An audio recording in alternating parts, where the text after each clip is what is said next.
देश और प्रदेश में बढ़ते कोरोना संक्रमण को देखते हुए लगातार केंद्र और राज्य सरकार आमजन से गाइडलाइन की पालना की अपील करते हुए दिखाई दे रही है।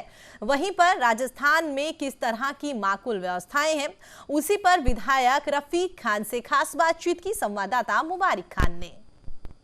देश में लगातार कोरोना के आंकड़े बढ़ते हुए दिखाई दे रहे हैं, वहीं प्रदेश में किस तरह के हालात हैं, उन्हीं पर खास बातचीत के लिए विधायक रफीक खान हमारे साथ मौजूद है।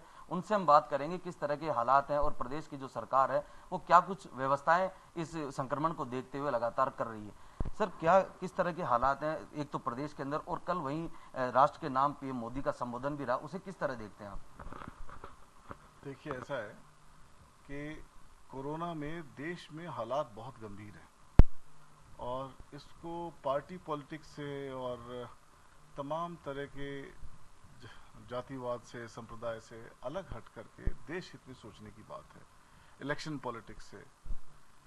अनफॉर्चुनेटली चूंकि प्रधानमंत्री जी को अभी बंगाल में इलेक्शन बाकी है और बंगाल में इलेक्शन लड़ना है, तो इन्होंने कोई भी बात ऐसी नहीं कही, जनता को जागरूक करने की बात नहीं कही, घरों में रहने की बात नहीं कही, लॉकडाउन को लास्ट विकल्प बता दिया। क्यों? पिछले साल कहाँ गए थे? पिछले साल सवाल करने वाला नहीं है, आप लोग मीडिया वाले पूछते नहीं हो पिछले साल क्या किया था आपने। आज आप अपना स्वर चेंज कैसे कर रहे हो? ये खाली अपॉर्चुनिस्ट लोग बाग हैं। पिछले साल इन्होंने पिछले बार भी वेट किया, और पिछले बार किसका वेट किया कि इनको मध्य प्रदेश में सरकार बनानी थी। इनको दुनिया से, जनता से मतलब नहीं है, देश की आवाम से मतलब नहीं है। देश के लोग बाग मर रहे हैं, ऑक्सीजन अवेलेबल नहीं है, रेमडेसिविर इंजेक्शन मिल नहीं रहा है प्राइवेट हॉस्पिटल्स में, टॉसिलिज्म नहीं मिल रहा है, खूब शॉर्टेज है, सरकारी अस्पतालों पे प्रेशर है। इसके बारे में इन्होंने एक बात नहीं कही, एक आवाज नहीं उठाई कि जनता को कैसे ट्रीट करना है। और ये कब उठाएंगे? जिस दिन वेस्ट बंगाल के इलेक्शन हो जाएंगे। आप इनका तरीका देख लो, इन्होंने डिमोनेटाइजेशन करी, यूपी का रिजल्ट आया, इन्होंने डिमोनेटाइजेशन खत्म कर दी। क्यों? उसके बाद में इफेक्ट नहीं था क्या उसका? कहां गई कालाबाजारी, कहां गए पैसे? कोई पूछने वाला नहीं इनसे, किस लिए किया, क्या टारगेट था, कहां गई ब्लैक मनी? कोई सवाल नहीं है, कोई पूछने वाला नहीं है। पिछले बार मध्य प्रदेश में सरकार बनानी थी, एमएलए तोड़ने थे, तब डेमोक्रेसी खत्म होगी। तब कोरोना, राहुल जी ने 17 तारीख को कह दिया तो राहुल जी का मजाक उड़ा रहे, और फिर 24 तारीख को वही आदमी 7 दिन बाद में लॉकडाउन लगा रहे हैं पूरे देश में। क्यों? क्योंकि 7 दिन बाद इन्होंने मध्य प्रदेश में सरकार बना दी। एक चीज और पूछना चाहूंगा कि आज देश और प्रदेश के अंदर, पूरे भारत के अंदर ही कहें तो ऑक्सीजन के आपातकाल की स्थिति आज देश के अंदर बनी। कहीं ना कहीं मेडिकल व्यवस्थाएं देश और प्रदेश की उस हिसाब से नहीं थी जैसा कि होनी चाहिए थी, क्योंकि एक साल कोरोना को यहाँ देश में हो चुका है, तो व्यवस्थाएं इनको करनी चाहिए थी।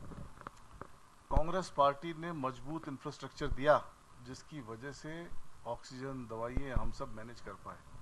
और राजस्थान सरकार लिमिटेड संसाधनों के बावजूद, कहीं ऑक्सीजन शॉर्टेज नहीं है। सरकारी हॉस्पिटल में कोई भी आ रहा है तो हम रेमडेसिविर भी लगा रहे हैं, एग्रेसिवली काम कर रहे हैं, वैक्सीनेशन का काम कर रहे हैं। प्राइवेट हॉस्पिटल वाले कहाँ जाएं, किससे मांगे, किसके सामने गुहार करें? इन्होंने तो पॉलिसी बना दी, ये तो शॉर्ट सप्लाई कर रहे हैं। एक लफ्ज प्रधानमंत्री जी ने shortage of medicine, shortage of vaccination, shortage of जो इसकी शॉर्टेज चल रही है टॉसिलिज्म की, इनके ऊपर शॉर्टेज ऑफ ऑक्सीजन, इसके बारे में कोई बात नहीं करी, सिर्फ बात करी। एक चीज मैं पूछना चाहूंगा कि प्रदेश में आज जन अनुशासन पखवाड़ा लागू है 19 अप्रैल से 3 मई तक। क्या किस तरह के हालात हैं? अभी 3 से 4 दिन उसे हो चुके हैं, तो किस तरह के हालात प्रदेश में, क्या पॉजिटिव जनता का रेस्पॉन्स है? व्यापारियों का किस तरह का माहौल है? आप जनप्रतिनिधि है, जनता से जुड़े हुए, किस तरह के लोगों का रेस्पॉन्स आपके पास आ रहा है? जनता का रुझान है, जनता परेशान है, इसमें कोई दो राय नहीं है। लॉकडाउन पूरी तरह लागू किया गया है, जनता, कुछ सेक्टर को रिलैक्सेशन भी दिया गया है। मैं भी चाहता हूं कि ट्रेड और इंडस्ट्रीज को रिलैक्सेशन मिले, लेकिन स्प्रेड होने की कॉस्ट पे नहीं मिले। ये कोरोना स्प्रेड नहीं हो, इसकी रोकथाम करते हुए हमें सब काम करने हैं। जनता सहयोग के लिए तैयार है। जनता को मार्गदर्शन चाहिए, जो बीमार हैं उनको इलाज चाहिए, जो बेरोजगार हैं उनको रोजगार चाहिए, जो इंडस्ट्री खत्म हो रही है वो इंडस्ट्री के सर्वाइवल की बात कर रहे हैं। तो राजस्थान में एक बहुत सार्थक प्रयास किया गया है। मुख्यमंत्री जी बार बार वीसी के माध्यम से अपनी बात कहते हैं, तो मैं ये कह सकता हूँ कि प्रधानमंत्री जी को भी ये चाहिए था कि कोई बात ऐसी करते जो जनता के सामने रिलीफ की बात होती, एक रिलीफ पैकेज लेके आते। सर, आप भी कोरोना का दंश झेल चुके हैं। अभी जो संक्रमण चल रहा है वो बेहद खतरनाक माना जा रहा है, तो क्या आमजन से आप अपील करेंगे? देखिए, मैं अपील करना चाहता हूँ पूरे देश की जनता से, प्रदेश की जनता से और ख़ास तौर से मेरे क्षेत्र की जनता से, जयपुर शहर के लोगों से, कि कोरोना का ये जो वायरस है ये पिछले बार से ज़्यादा घातक है, ज़्यादा खतरनाक है और इसका अटैक फास्ट हो रहा है। फॉर्चुनेटली जिन लोगों में एंटीबॉडी डेवलप हो चुकी है या जिन्होंने वैक्सीनेशन लगा लिए हैं उन पे इसका असर कम है। ऐसा तो नहीं कह सकते कि असर नहीं है, लेकिन जो डिटेक्ट हो रहे हैं पॉजिटिव पेशेंट, वो उनकी संख्या उन्हीं लोगों की ज़्यादा है जिनको पहले पॉजिटिव जो नहीं आए, जिनको संक्रमण पहले नहीं हुआ या जिन्होंने वैक्सीनेशन नहीं लगाई है। कुछ लोग वैक्सीनेशन वाले भी आ रहे हैं, कुछ लोग जो पहले पॉजिटिव थे वो भी आ रहे हैं, लेकिन ये फेस ज़्यादा खतरनाक है, ज़्यादा इस टाइम में संक्रमण के चांसेस ज़्यादा हैं। तो मैं सबको ये कहना चाहता हूँ कि सोशल डिस्टेंस का पालन करें, जो भी इसको रोकथाम के उपाय सरकार और गाइडलाइन के जरिए आ रहे हैं उन सभी का पालन करें, एक दूसरे की मदद करें।